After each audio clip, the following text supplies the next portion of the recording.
देखिए आप लोग ध्यान से, आज लोग ऐसा बेहतरीन क्लास चलने वाला है जो कि आपका ब्रीथ के बारे में, ठीक है। पहले आप लोग क्या करेंगे, चैप्टर में पढ़ेंगे ब्रह्मा, लेकिन आपको पहले पूरी ब्रीथ का एकदम इसका इंट्रोडक्शन पहले बता दें, ठीक, आपको ब्रह्मा चैप्टर स्टार्ट करें, ठीक है।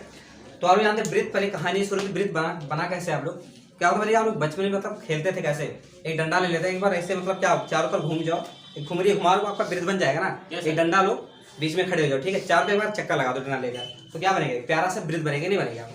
तो आप लोग वहाँ बीच में आपका जब खड़े हो जाएंगे और एक डंडा ले लेंगे, तो ऐसे जब चारों तरफ घुमा देंगे तो क्या बनेगा बताइए, ब्रीथ होगा। इस अच्छा गोला मत बोलो, ब्रीथ और गोलम डिफरेंट होता है, ठीक है। ब्रीथ आप सिंपल कहानी आप लोग बहुत देखते होंगे, जैसे आपकी मम्मी की जो रोटी बनाती है क्या होता है, वृत्ताकार होता है, जो गोल होगा वो वृत्ताकार होगा ना। आप लोग जो चूड़ी पहनते हो, आप लोग जो लड़कियां पहनती चूड़ी, मम्मी पापा पहनते, तो मम्मी पहनते हैं, एक आपका चूड़ी है ना, आपका ये देखो किस आकार का दिख रहा है, वृत्त दिख रहा है कि नहीं दिख रहा है, ये भी वृत्त है, चूड़ी हो गया, और क्या हो गया एग्जाम्पल, रोटी हो गया, और कोई एग्जाम्पल में है रोटी चूड़ी, पैसा हो गया, पैसा होगा वृत्ताकार होता है, ठीक है, ये सब वृत्त होता है। तो समझ में नहीं आया, अब देखो ध्यान से, और सिंपल कहानी क्या, अगर वृत्त आप लोग नहीं जानते हैं तो सिंपल खड़े हो जाओ और एक डंडा ले लो, चारों तो घूम जाओ, एक वृत्त प्यारा सा बन जाएगा, ठीक है। जहाँ पे आप लोग खड़े हैं, जिस मतलब आप लोग जिस बिंदु पे खड़े हैं उसे क्या बोलेंगे, केंद्र। समझ में नहीं आया। अगर आप लोग वृत्त के बाहर निकलना चाहते हो, पहले क्या करना पड़ेगा, इतना दूरी तय करना पड़ेगा ना, कि नहीं करना पड़ेगा। आप लोग वृत्त में खड़े हैं, यहाँ पे जब बाहर जाओगे तो ये जो दूरी यहाँ पे चिन्ह तक जाते हैं, इस बीच की दूरी क्या बोलेंगे, इसका नाम होगा त्रिज्या। क्या होगा, त्रिज्या। त्रिज्या तो यहाँ पे नंबर आपका, जिसे हम बोलते हैं क्या, रेडियस, इसको कैपिटल आर। कोई दिक्कत आता है, आपका जो मतलब इसको जो बनाए हैं चारों तरफ दूरी, इसको क्या बोलते हैं, केंद्र के चारों तरफ की दूरी, केंद्र के चारों तरफ की दूरी का नाम होगा परिध होगा, ठीक है, जिसे हम कहते हैं सर्कमफ्रेंस कहते हैं, ठीक है। इसका हिंदी होगा परिध, मतलब केंद्र की चारों तरफ की दूरी को बोलते हैं परिध, जिसका सूत्र होता है 2πr। कोई दिक्कत है। और जहां पे आप खड़े उसका नाम केंद्र होता है, जिसे हम बोलते हैं सेंटर। यहाँ तो कोई दिक्कत तो नहीं है ना। त्रिज्या को केंद्र से बाहर जाने की जो आपको दूरी तय की, इसे क्या बोलेंगे, रेडियस, जिसे बोलते हैं त्रिज्या, इसको हम कैपिटल आर से लिखते हैं। ये आपको परिध समझ आ गया। व्यास किसे कहते हैं, व्यास किसे कहते हैं। आप लोग क्या करो, इस केंद्र से ऐसे चले जाओ पूरा, इस परिध से उस परिध के बिंदु पे चले, इसको क्या बोलेंगे आप, व्यास। मतलब आपको जो त्रिज्या होता है, व्यास का क्या होगा, व्यास का क्या होगा, मतलब व्यास का होगा त्रिज्या दूना, ठीक है। मतलब त्रिज्या का क्या होगा, दूना होगा, त्रिज्या दूना तो व्यास के बराबर होगा, आर प्लस आर क्या 2r, तो मतलब व्यास बराबर क्या होगा आपका 2r होगा। कोई दिक्कत ना था। परिध समझ में आ गया आपको, व्यास समझ में आ गया, व्यास क्या त्रिज्या का दूना होगा, और त्रिज्या भी आपको समझ में आ गया। जीवा समझ, अब देखो जीवा किसे कहते हैं, सुनिए ध्यान से। परिध के किसी दो बिंदु से, परिध के किसी दो बिंदु से, आप लोग जानते हैं वृत्त बनता कैसे, छोटे बिंदु से मिलकर बनता है ना, छोटे छोटे बिंदु से मिलकर जो आपका एक पूरा चक्र बना, से हम क्या बोलेंगे, परिध बोलेंगे, ठीक है। हर एक की रेखा का एक बिंदु है, छोटा छोटा अनंत बिंदु से आपका परिध बना है ना। तो परिध के किसी दो बिंदु से, परिध के किसी दो बिंदु से मिलाने वाली रेखा का क्या नाम होता है, कार्ड। इसे क्या कहते हैं, कार्ड, CHORD। इसे हम बोलेंगे जीवा, ठीक है। समझ में नहीं आया। परिध के दो बिंदु से मिलाने वाली रेखा को हम बोलते हैं जीवा। अब सुनिए, आप लोग मिलाते चले जाओ, इसका नाम क्या होगा, जीवा होगा। ये भी तो जीवा होगा, आपका केंद्र है, ये भी आपका क्या होगा, जीवा होगा। ये भी तो उसका क्या, परिध के दो बिंदु से मिलाया गया है ना। आप लोग का जो यहाँ पे होगा, ये क्या होगा, ये भी, लेकिन इसका नाम क्या, जीवा ही है, क्योंकि जीवा का डेफिनेशन क्या है, परिध के किसी दो बिंदु से मिलाने वाली रेखा क्या बोलेंगे, जीवा बोलेंगे। इसको ए लिख दो, इसको बी डाल दो। आपका ये भी क्या होगा, ये भी आपका जीवा होगा, ये भी जीवा होगा। कोई दिक्कत ना है। लेकिन इसमें एक चीज है, एक इसमें जीवा जो सबसे बड़की होगी नहीं होगी, तो बड़की कहाँ से जाएगा, नहीं, बड़की जीवा कहाँ से जाएगी, केंद्र से जाएगी ना। जो जीवा को केंद्र से जा रही है, इसका नाम क्या होगा, मतलब सबसे बड़ा जीवा कौन होगा, जो केंद्र से होकर जा रही जीवा, उसका नाम सबसे बड़ा जीवा होगा ना। तो बड़की जीवा होगी तो केंद्र से हो जाएगी। अब देखो ध्यान से, आप लोग अगर जीवा को केंद्र की तरफ ले जा रहे हैं, केंद्र की तरफ ले जा रहे हैं, तो इसकी जीवा की लंबाई क्या हो रही है, बढ़ रही है। अगर आप लोग केंद्र की तरफ जा रहे हैं, जीवा को मतलब खींचते जा रहे हैं, तो आपको क्या हो रहा है, हमेशा जीवा की लंबाई बढ़ती जा रही है, ठीक है। लेकिन हाँ, जब केंद्र से दूर जाते हैं तो जीवा की लंबाई क्या होती है, घटती जाती है। केंद्र की तरफ जाएंगे तो जीवा की लंबाई बढ़ेगी, और केंद्र से जब दूर जाएंगे तो जीवा की लंबाई घटेगी। लेकिन एक जीवा इसमें ऐसी होगी जो सबसे बड़ी होगी।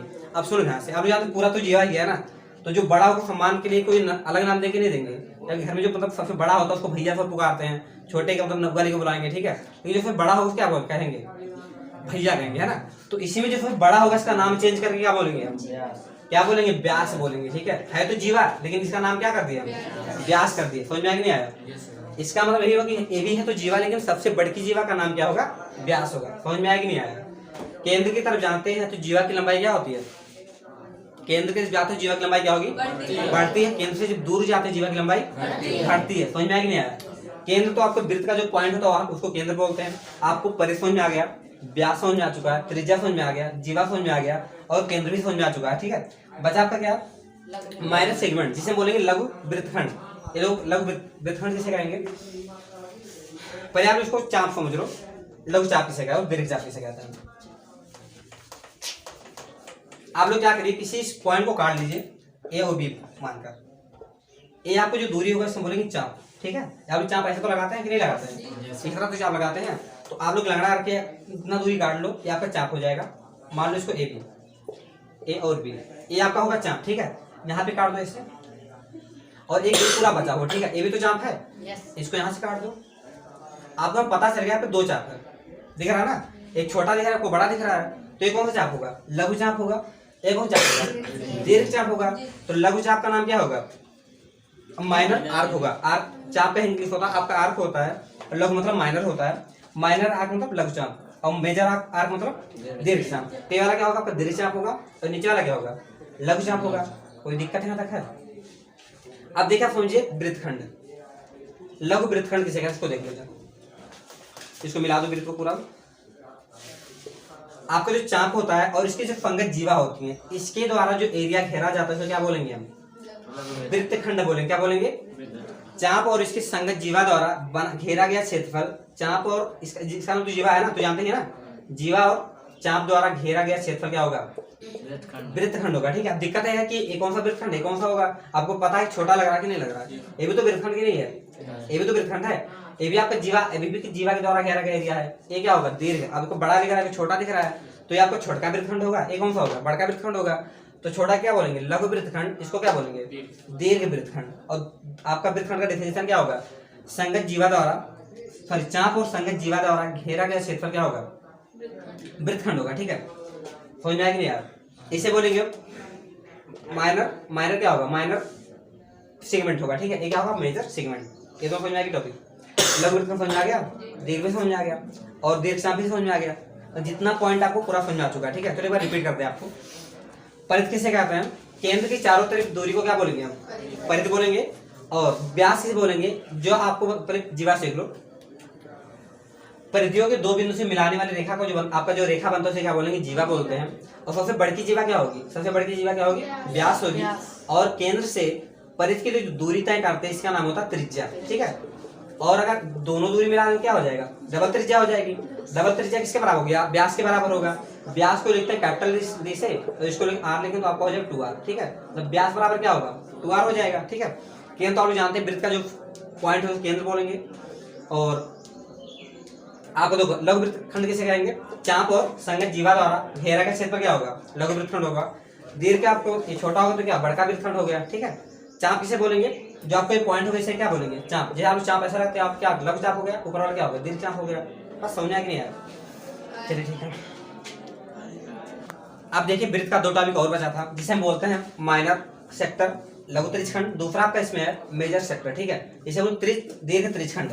ये दोनों कैसे बनते हैं इसको ध्यान से देखिए। ठीक है, आप लोगों को पता है कि वृत्त होता है, वृत्त के दो त्रिज्या, वृत्त के दो त्रिज्याओं से, और आप लोग जानते हैं इसका नाम चाप है, अलग है ना, चाप है ना।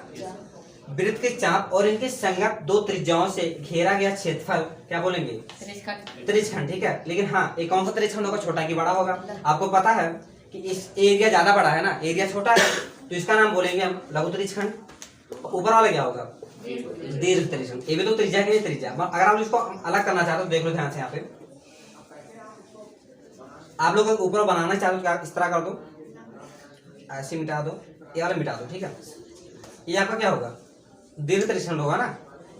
ये आपको दोनों त्रिज्या है वृत्त का, और आपका दीर्घ चाप है। ठीक है, मतलब दीर्घ चाप और दो त्रिज्याओं के से घेरा गया क्षेत्रफल क्या बोलेंगे आपको, इसको दीर्घ त्रिज्यखंड बोलेंगे। ठीक है, मतलब त्रिज्या से जो आपको एरिया घेरा उसे बोलेंगे त्रिज्यखंड, और जो जीवा से घेरा उसे क्या बोलेंगे, वृत्तखंड। ठीक है, जीवा से घेरा हो तो क्या बोलेंगे इसे हम वृत्तखंड, और त्रिज्या से घेरा होगा तो उसे क्या बोलेंगे, त्रिज्यखंड। ठीक है, तो ये आपका लघु त्रिज्यखंड है, आपका दीर्घ त्रिज्यखंड। कोई दिक्कत समझ आ गई नहीं आ गया।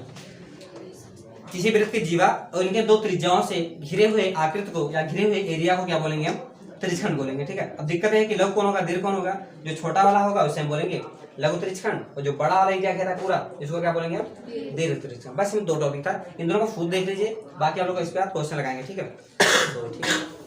तो मिलते हैं नेक्स्ट वीडियो में, तब तक के लिए आप लोग रिवीजन कर सकते हो इसको डाउनलोड।